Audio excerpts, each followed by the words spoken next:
Let's look at Andrew Jackson first, the second Bank of the United States. The bank is still controversial in Jackson's time. Remember, it had been blamed for the Panic of 1819. Basically, people thought that the bank had overextended credit, had given loans to people who maybe shouldn't have gotten loans and then quickly called in those loans, and that's one of the reasons why people blame the bank for the Panic of 1819.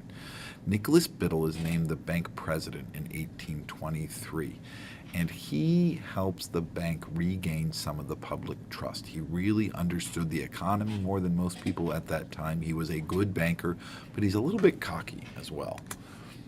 And the bank is still controversial for a number of reasons. It was controversial the first time around.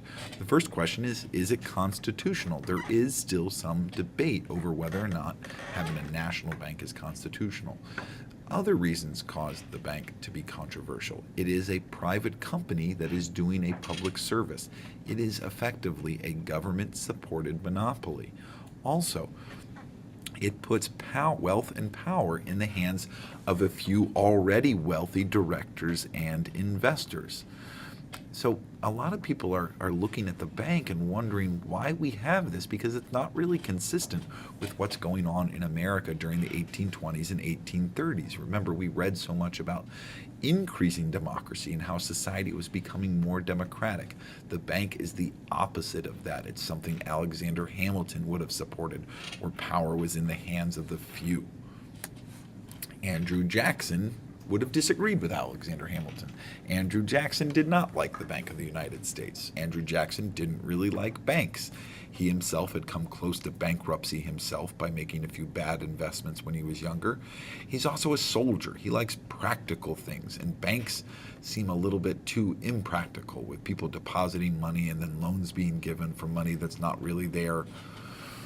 And also, probably most importantly, is that the bank had supported his opponent in 1828. And that makes sense. Henry Clay was his opponent. Henry Clay was the architect of the American system, and the American system called for a strong Bank of the United States. So obviously the bank supported the guy who was saying the bank was good for America. But when Clay loses and Jackson wins, he tells Congress to start working on changes to the Bank of the United States. As a result, Nicholas Biddle, the bank president, and national Republicans like Henry Clay are worried that the bank will not be rechartered in 1836. Jackson doesn't like it. Jacksonian Democrats don't like it.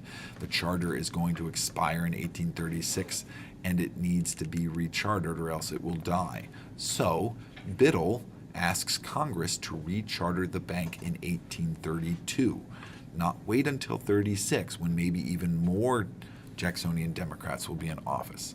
And Senator Henry Clay is able to get that bill passed through Congress.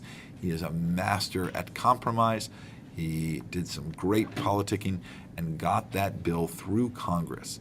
It's also important to remember that many congressmen had received loans from the Bank of the United States, and that by 1832 the economy is doing really well.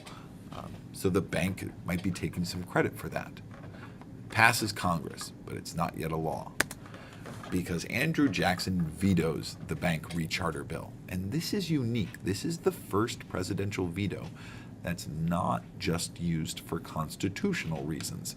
George Washington, John Adams, Thomas Jefferson, James Madison, James Monroe, and John Quincy Adams had all used the veto very sparingly. They had only vetoed bills that they thought were unconstitutional.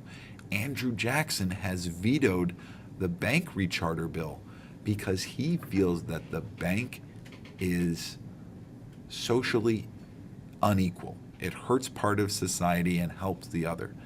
It is discriminates against people of different economic classes.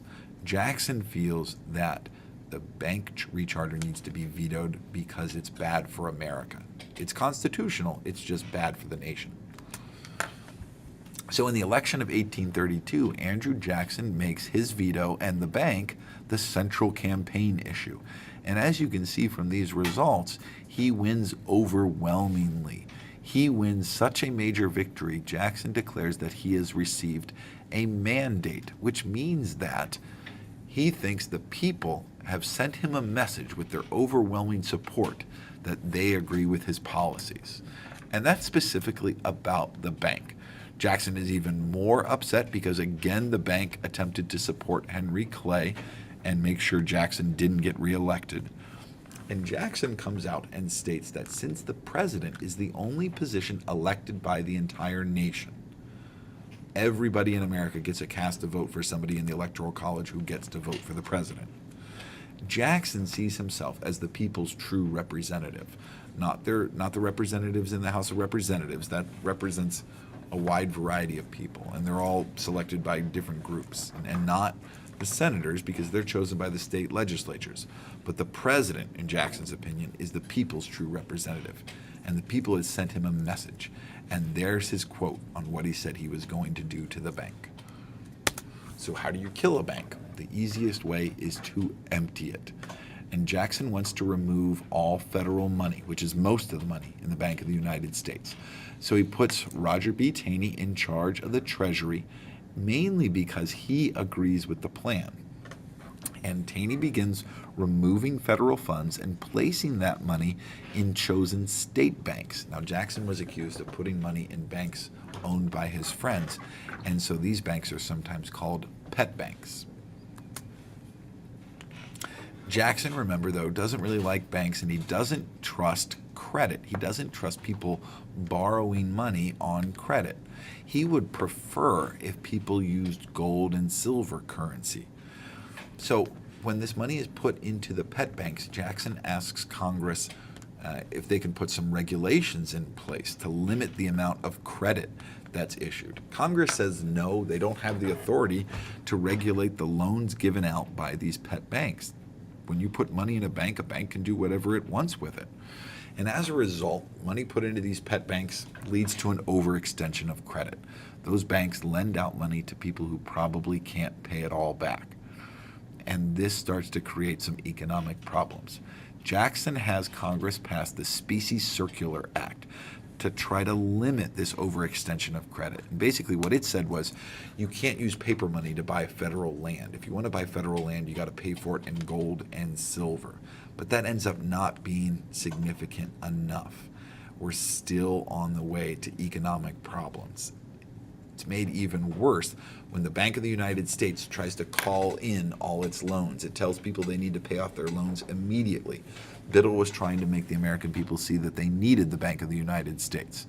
All it does is add to the economic problems. Jackson accuses the Bank of the United States of intentionally causing economic chaos and panic, and as a result of those accusations, the bank is never again widely supported, its charter is not renewed, and it closes at the end of 1936. But it's no surprise that by 1837 we are in another economic crisis known as the Panic of 1837.